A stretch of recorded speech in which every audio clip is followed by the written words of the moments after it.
శ్రీ సాయి బయటకు వెళ్లేటప్పుడు మారుతి ఆలయం ఎదుట ఆగి ఏమో గొణుగుతూ మారుతి వైపుకు ఏవో భంగిమలు చేసేవారు. తర్వాత ఒక్కో దిక్కువైపుకో తిరిగి అలానే చేసి తదేకంగా చూచేవారు. ఒకప్పుడు ఎవరినో మందలిస్తున్నట్లు అన్ని దిక్కుల వైపు సట్కా ఊపేవారు. లేక రాయి విసురుతానని బెదిరించేవారు. లేక చెడ్డగా తిట్టేవారు. తెలియని వారు ఆయన పిచ్చివాడనుకునేవారు.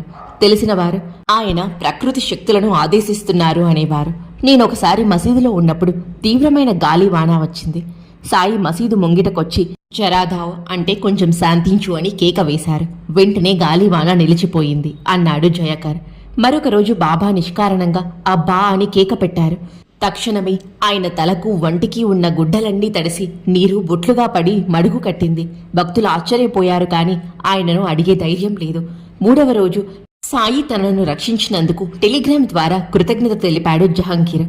అసలు వృత్తాంతమిది. రష్యా జపాన్ యుద్ధంలో అతడు